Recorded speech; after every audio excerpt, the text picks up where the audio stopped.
Good morning. This is Russ and Kitty Walden with Father's Heart Ministry, and this is the daily prophetic word. You can subscribe to the daily prophetic word by going to propheticnow.com and clicking on the subscription link. The daily prophetic word comes out by email every day. It would be in your inbox, most of you, before you wake up in the morning. And it's a powerful resource just to set your expectations for clarifying what God is saying and doing in your life and what God is saying and doing in the earth. To subscribe, go to propheticnow.com again and click on the subscription link. The Father says today that there are many voices being heard in the earth. There is my voice, says the Father, and there are the voices of Babylon, the voices of confusion. My voice will always speak in the interest of the kingdom, says the Father. The voices of Babylon will always speak in the interests of self. Watchmen, I say to you, what of the night?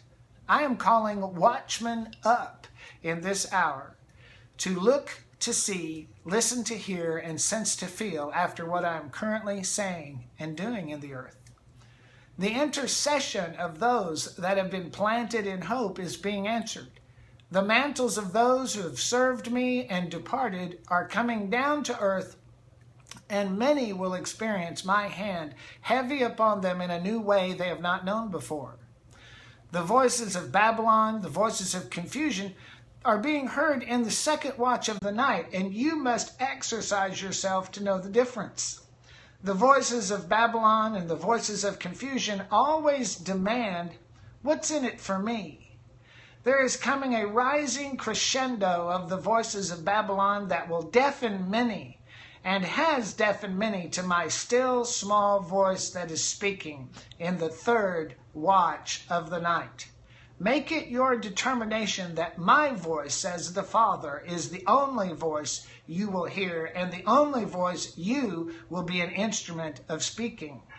My voice in the third watch of the night is coming forth, walking upon the waters of the adversity that is in your life. My voice is coming forth and will be heard. My voice will be heard by those who have wrapped their face in their mantle. My voice will be heard by those who have turned away from the earthquake, the fire, and the wind, knowing that what I have to say is not originating there. So listen for the still small voice. In the third watch of the night, says the Father, I say to the watchmen of the earth, listen for the still small voice in the third watch of the night. Listen while I may yet be heard, for there is coming a famine in the land, not a famine of my word, but a famine of hearing my word. Many will not hear because they've been deafened by those voices that only speak in the interest of self.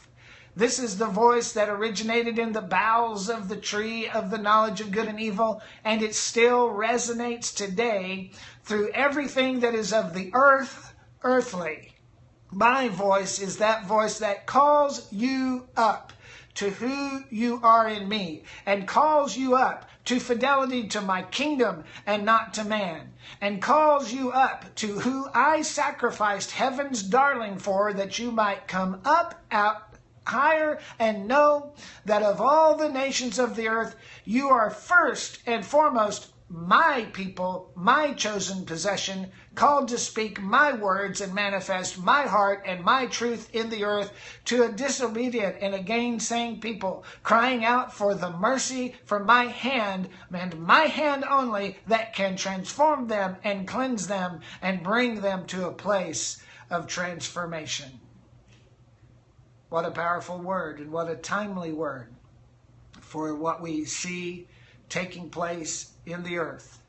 I just want to declare to you that the sky isn't falling, the kingdom is coming.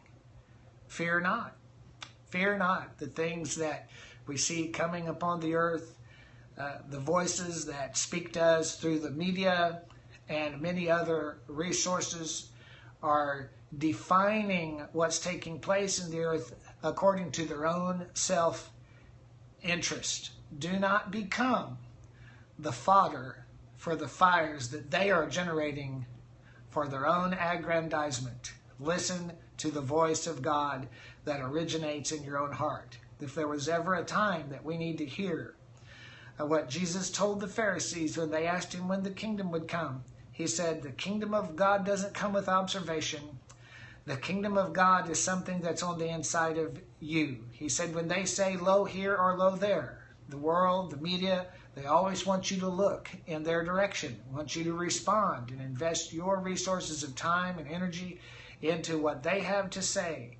But Jesus said, when they say lo here or lo there, don't go out, because the kingdom of God, what Jesus considered to be the kingdom of God, it's not on the mountain of religion. It does not originate in religious infrastructure. Neither does it originate in the mountain of media or entertainment or business or the industrial military complex. What Jesus died to build, my brother and sister, it's on the inside of you. As Paul said, he said, the message that I'm in jeopardy for every hour, Paul said in Colossians 1, he said, it's the message of Christ in you, the hope of glory. It's not a political message. It's not a message of revolution. It's a message of who Jesus is on the inside of you, causing you to ascend up into who he is, coming out of the economy and the system of man into the economy of God that rules and reigns in the earth. God bless you.